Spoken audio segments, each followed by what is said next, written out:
Unfortunately बड़े अफसोस के साथ मैं आपको ये बताना चाहता हूँ कि अब तो हमारी जो स्टेट है ना, उसकी भी क्रेडिबिलिटी जो है वो ख़तरे में पड़ी हुई है, इसलिए कि रोमानिया यूरोप का एक बहुत बड़ा मुल्क है। रोमानिया की जो पाकिस्तान में एम्बेसी है, उसने पाकिस्तान की वजारत ख़ारजा को एक लेटर लिखा है और लेटर में पाकिस्तान की वजारत ख़ारजा को ये बताया है कि आपके कैपिटल इस्लामाबाद में एक कौमी यादगार थी जो कि रोमानिया के कौमी शायर एमनेस्को और पाकिस्तान के कौमी शायर अल्लामा इकबाल के नाम पर बनाई गई थी और साबिक वज़ीर आज़म चौधरी शुजात हुसैन ने इसका इफ्तिताह किया था ब्लू एरिया इस्लामाबाद में। और 20-21 साल गुजर गए और अब ये जो कौमी यादगार है इसको पिछले हफ्ते तबाह कर दिया गया। तो उन्होंने ये लेटर जो है वो वजारत ख़ारजा को भिजवाया, वजारत ख़ारजा ने उसको कहीं आगे फॉरवर्ड कर दिया और कुछ भी नहीं हुआ। जब कुछ भी नहीं हुआ तो तंग आके एम्बेसी जो है उसने फिर पाकिस्तान के कौमी शायर अल्लामा इकबाल के जो पोते हैं वलीद इकबाल साहब, उनको बताया कि भाई हमसे तो नहीं कुछ हो रहा, तो आप ही कहीं पे आवाज़ बुलंद करें। तो वलीद इकबाल साहब ने भी दफ्तर ख़ारजा के लोगों से रब्ता करने की कोशिश की, उनको भी किसी ने लिफ्ट नहीं कराई। तो हमें जब इस ख़त के बारे में पता चला तो हमने मालूम किया। तो ज़रा देखें हमारी रिपोर्ट में आपको क्या नज़र आ रहा है कि हमारी जो हिस्ट्री है उसको कैसे डिस्टॉर्ट किया जा रहा है और हमारी क्रेडिबिलिटी जो है, स्टेट ऑफ पाकिस्तान की क्रेडिबिलिटी, उसको हम अपने ही हाथों से किस तरह बर्बाद कर रहे हैं।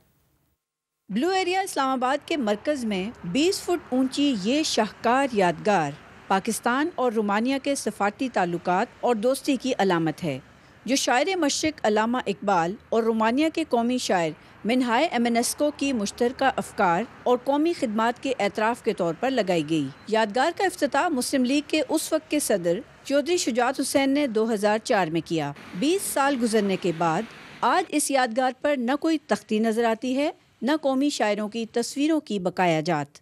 कंक्रीट, ग्रेनाइट और संगमरमर से तैयार की गई यादगार पर अल्लामा इकबाल और एमनेस्को के कांसी के मुजस्मे भी लगाए गए थे, जो चोरी कर लिए गए। हर तरफ किरचियाँ बिखरी पड़ी हैं। इसका तो किसी सियासत से भी ताल्लुक नहीं है। काफ़ी इसकी बेहुरमती हुई है, तो इसमें मेरे ख्याल से सबको नोटिस लेना चाहिए। कौमी यादगार को बेदर्दी से तोड़ने वाले आखिर कौन हो सकते हैं? बाकायदा तौर पे नहीं तोड़ा गया, लेकिन जब रोड बनी है, कंस्ट्रक्शन हुई है, उसके बाद ये निगलेक्ट हो गया। और जो नशई, आपको पता है कि वो जो स्टील का फ्रेम लगा हुआ था वो इसमें से उन्होंने उतारा है। अब हमने इसको दोबारा से रिपेयर करना है। पार्लियामेंट और वज़ीर आज़म हाउस से सिर्फ 1 किलोमीटर के फासले पर कौमी यादगार की तबाही की जिम्मेदारी नशा करने वाले अफराद पर डालकर CDA अपनी जिम्मेदारी से बरी ज़िम्मा नहीं हो सकता। इस्लामाबाद के बारौनक इलाके में यादगार की तबाही की जिम्मेदारी मुकम्मल तौर पर इस्लामाबाद इंतज़ामिया पर आयद होती है, जिसे पूछने वाला कोई नहीं। कैमरामैन सलमान हैदर के साथ Rashida Shoaib, capital talk, Islamabad. Capital talk में हमने आपको बताया कि पाकिस्तान के कैपिटल में पाकिस्तान की कौमी यादगारों को तबाह बर्बाद किया जा रहा है और कोई पूछने वाला नहीं। तो जो 9 मई का वाक़या है उसकी सारे मजम्मत करते हैं। तो 9 मई के दिन इल्ज़ाम लगाया जाता है कि जी जो शोधा की यादगारें हैं उस पर हमला हुआ था, बिल्कुल वो भी गलत हुआ था। लेकिन अगर इस्लामाबाद के दिल में पाकिस्तान के कौमी शायर अल्लामा इकबाल और रोमानिया के कौमी शायर एमनेस्को की यादगार पर हमला कर दिया जाता है, उसको तबाह कर दिया जाता है, पता नहीं किसने किया, अभी तक तो किसी को पता ही नहीं। हमने बताया CDA को तो उनको पता चला, लेकिन उनको नहीं था पता। तो ये भी ऐसे मामलात हैं कि हुकूमत को इनका भी थोड़ा सा जायज़ा लेना चाहिए। मेरा अब सवाल ये है कि हम तो फंसे हुए हैं जी हुकूमत और अपोजिशन के मुज़ाकरात, इमरान खान को सज़ा होगी नहीं होगी। आप नहीं समझते कि ये पूरी कौम यरगमाल बनी हुई है आप दोनों की लड़ाई की वजह से?